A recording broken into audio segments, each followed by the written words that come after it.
उल्हासनगरमध्ये बेपत्ता असलेल्या 3 वर्षीय मुलीचा मृतदेह आढळून आलेला आहे। अर्धवट जळालेल्या अवस्थेत हा मृतदेह सापडला।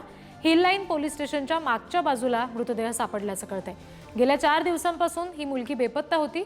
या चिमुकलीच्या हत्येप्रकरणी तिचा मामा सध्या पोलिसांच्या ताब्यात आहे। जो मृतदेह आहे तो पीएम साठी आपण पाठवत आहोत।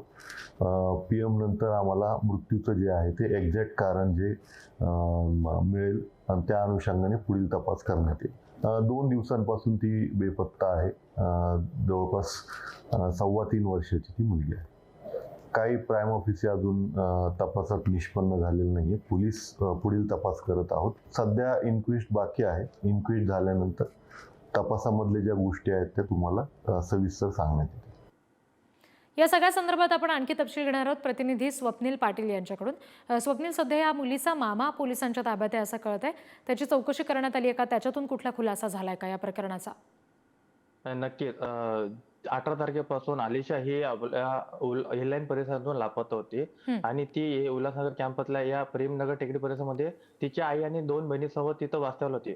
सोमवारी घरात खेळत असताना मामाने तिला एक फटका मारला। मात्र हा फटका जोरात बसल्याने मुलगी थेट जमिनीवर आदळली आणि तिच्या डोक्याला गंभीर दुखापत झाल्यामुळे तिचा मृत्यू झाला।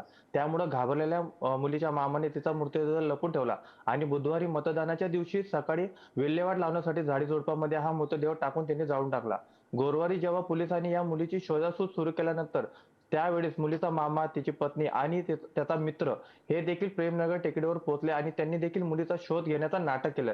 ज्या ठिकाणी या मुलीला जाळलं होतं त्या ठिकाणी त्या मुलीच्या मामाने त्याच्या रिक्षा चालक मित्राला मुद्दामून मुलीचा शोध घेण्यासाठी पाठवलं, तर स्वतः पत्नीसह दुसऱ्या भागात मुलीचा शोध घेण्याचा नाटक सुरू करत होता। या दरम्यान रिक्षा चालकाला मित्राच्या मुलीचा मृतदेह आढळला आणि या बाबतची माहिती मुलीच्या कुटुंबाला आणि पोलिसांना दिली। मात्र या सगळ्या प्रकरणामध्ये पोलिसांना कुठेतरी संशय निर्माण झाला आणि त्यामुळे संशय वाढल्यामुळे त्यांनी रिक्षा चालक आणि त्या मुलीच्या मामाला ताब्यात घेऊन पोलिसांनी त्याची चौकशी केली असता मुलीच्या मामाने आपला गुन्हा कबूल केला। मात्र आपण या हत्येच्या उद्देशाने हे कृत्य केलं नसून अनावधाने भाचीला जोरात फटका बसला आणि तिचं डोकं जमिनीवर आदळल्याने तिचा मृत्यू झाला। त्यामुळे घाबरल्या असल्याने तिचा मृतदेह लपवला आणि नंतर विल्हेवाट लावण्याचा प्रयत्न केला अशी कबुली त्यांनी पोलिसांना दिली। यानंतर पोलिसांनी त्याला अटक केली आहे आणि आज दुपारी न्यायालयासमोर त्याला हजर केले जाणार आहे। मात्र महत्त्वाचं म्हणजे यामध्ये त्या मुलीसोबत कोणतेही दुष्कृत्य झाले नसल्याची ही स्पष्ट झालेलं आहे। जी, धन्यवाद स्वप्नील दिलेल्या सगळ्या तपशिलांसाठी।